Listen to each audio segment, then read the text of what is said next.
might be, who do you think might be a roamer? Chow? Did we go for the easy Chow? Yeah. Chow as a roamer in the tanky build. It's really good. Chow. They actually, Aurora. Chow as a roamer. Yeah, actually, Aurora took Chow.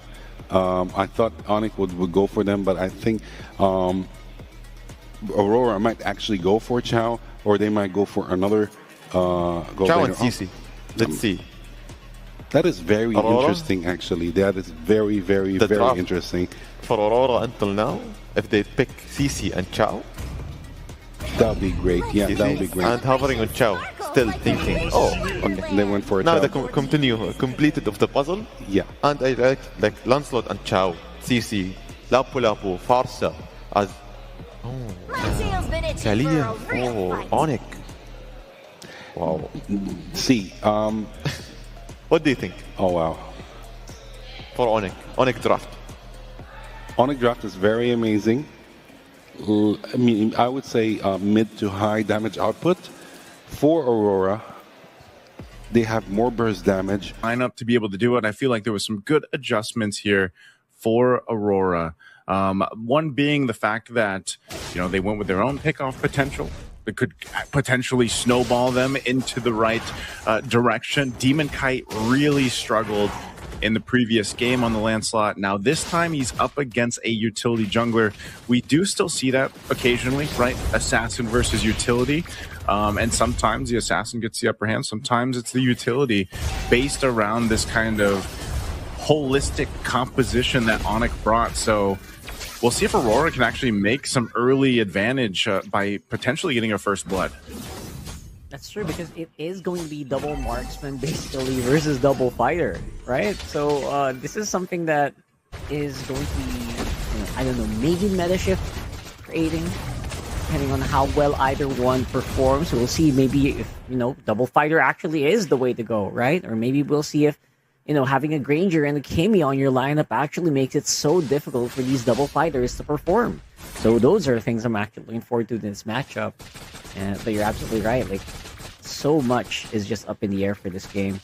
And again, Aurora Gaming has that little bit of an early advantage maybe, but it's not much. Yeah, not much to deal with. Part of it, though, is like this lineup, you know, for the most part, yes, it's Edward on the Lapu Lapu again. It's a Demon Kite on the Lancelot. Even if they run it back for some of these heroes, it's more so just getting that upper hand. You have to give it up to ONIC in the last game. They were just really good at the team fighting, really good at finding the right moments to avoid that setup potential, even from Edward on the Lapu Lapu. We always know that when the Lapu Lapu is secured for a team, not only does he do a lot of damage, he can tank up part of it, but the stuns with the Landshaker are so good, just like this. Yeah, great stuns. And there you go, Kyrie with the first turtle of the game. Edward and Light not going to be able to help out Demon Kite as much. Look at the presence.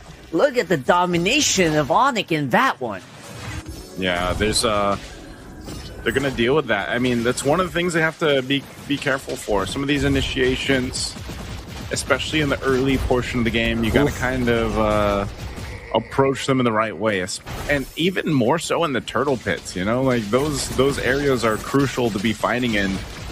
Now, this map being potentially the last map, if ONIC wins with it, expanding rivers, either way, when it comes down to these objectives, either team can choose to rotate really quickly. The fact that Dominkite is on a CC gold lane as well could change some of those later team fights, whereas, you know, Skylar essentially can do the same thing. It's only unfortunate for Skylar that he doesn't have the space that was provided with an Eve, like in game one, but because of the lineup, it's actually okay. You have a Kalea, you have the traction pulse from Sans, and that actually is enough to go ahead and keep him relatively safe. Plus, like I said, the flicker is always an option as well.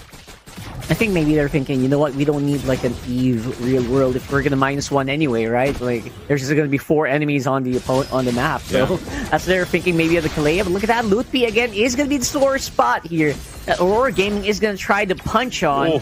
Or, you know, but of course that isn't Esmeralda. Early game has great sustainability, and who has not that much sustainability, that's Dominkite, especially against 4 members of ONIC. See, that's a tough thing. You know, these lineups nearly mirror each other with the game plan. It's that pick-off centric lineup. Let's get a kill, utilizing either the Cho for Aurora or the Kalea here for ONIC. And they get the upper hand because they made the play up top, almost getting this tier 1-2. Traction pulse thrown out. Oh, a few more hits would have actually been huge for Sans there, but Yue gonna be able to dodge out. Again, Edward gonna be using the Bravest Spider and the Flicker to get out of harm's way, which just leaves the map wide open for ONIC to take that turtle. Man, Rockart, it just seems like right now it's either Aurora Gaming Philippines is just not synced up like we've seen them in the previous matches, or it's just ONIC playing so well. It's probably a combination of both. ONIC seems to be just completely locked in on the game plan on what they want to do here. And again, if they're able to go ahead and put pressure where Aurora can't play around that plan of a pick-off, because the Tsunami Slam is going to go first. Oh man, there you go. That's Tsunami Slam once more. At that point, Dominkite can't even use the Phantom Execution to get out of harm's way. And because of that, this is going to be another turret. That's going to be, turret rather. That's going to be so hard to defend against. Now, of course, there has to be something to give for Aurora. Skylar, maybe absorbing some of Dominkite's hits, buying some time for Kyrie to get back into the fight here alongside Kiboy. That aggression of this duo, this Kalea and this Baksha, so nasty. Kiboy is so locked into the series. There's the kick though. Nice kick from Light. Obviously gonna get some kills back, and that is Hans.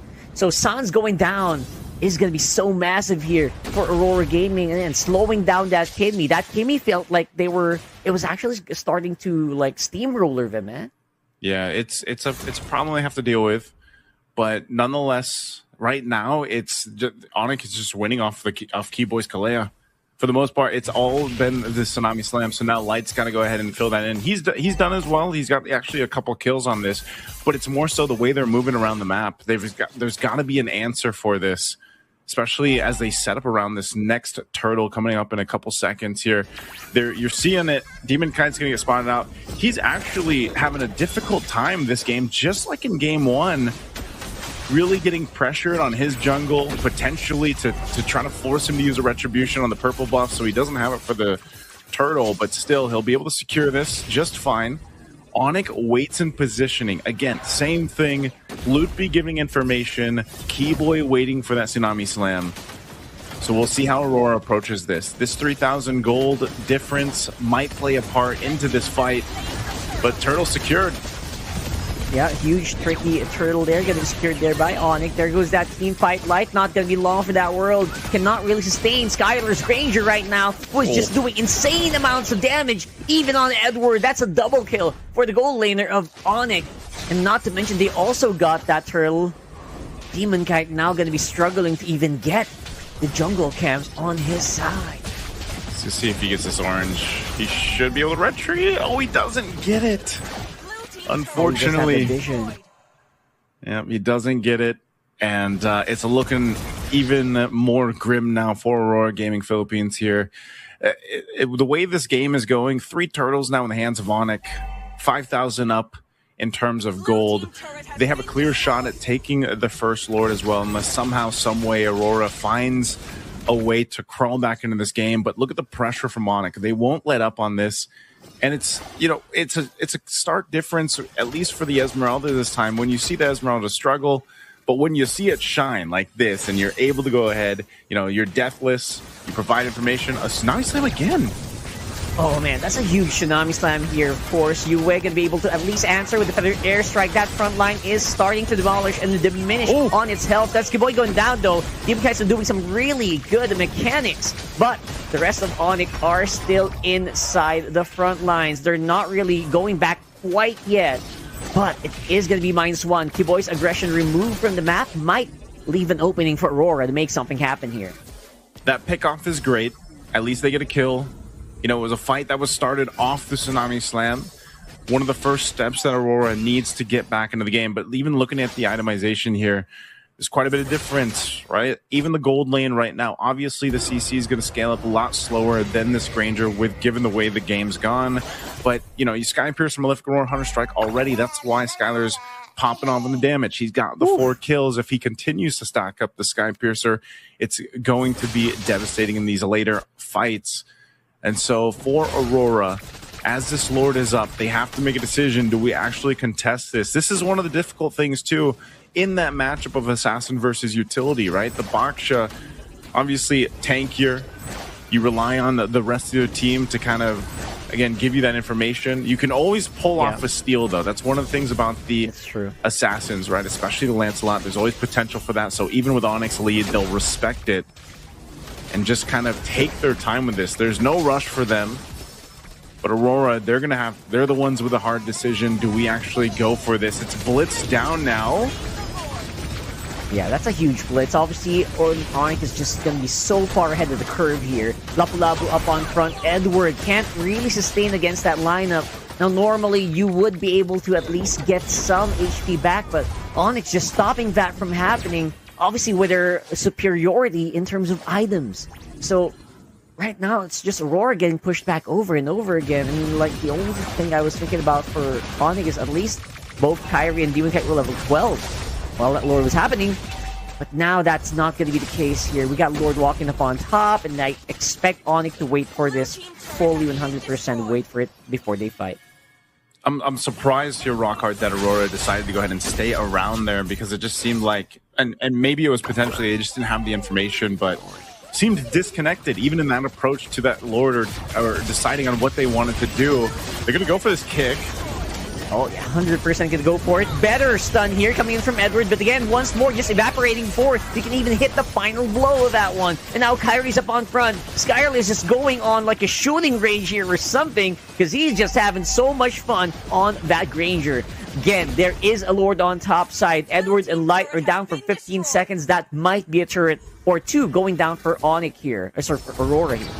So far, massive game for Skyler on this Granger. 7-0-1, untouchable. Stacks on stacks right now for the Sky Piercer 2. This Lord will finally go down, but ONIC's job is just to get these base turrets down of Aurora. We'll see if they're able to get another one, but right now with a massive lead, 10,000 ahead, do they force a fight or just take the discipline route? It looks like they'll go ahead and do just that. Potentially getting the mid turret. The traction pulse is thrown out. Yep. There you go. One more time. They're going to try to go for it. Again, Aurora being very proactive here on the front line, though. They're absorbing Sun's and Skyler's damage, and it's just too much. There's just so much damage here without anything to actually catch it on the front line. And there you go. That's 2 inhibitor turrets going down for Aurora Gaming here. Again, holding on for dear life. They've been choked out from the resources here, basically here, Rockhart. Now they're going to make a play here in the mid, going for this last base turret. They'll get just that. But with Dominkite coming back up, it looks like they're just going to go ahead and get back here. Lutby has been a nuisance this whole time. He has been the scout for ONIC, giving all the information that they need on how they approach these fights.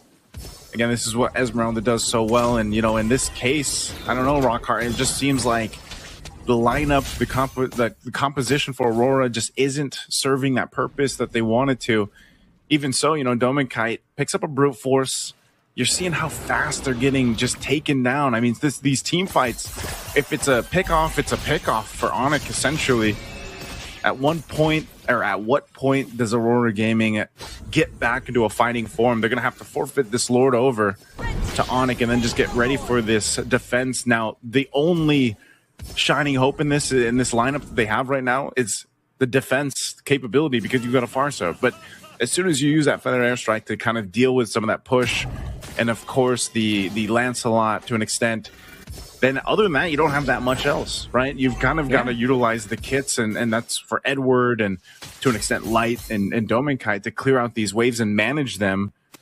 But it's so difficult once the Feathered Airstrike is gone. So this is so crucial for UA to really get the most value out of this, and that's why they're trying to manage these waves. The Lord is making its way in the base, and the traction pulse thrown out. Yeah, throwing it out there, and there's just not much the front line here. Gonna go in for the back line. Light is hunting down Skyler, but with that Purify will not be able to actually make a mark. Just a few more hits. That might be it. ONIC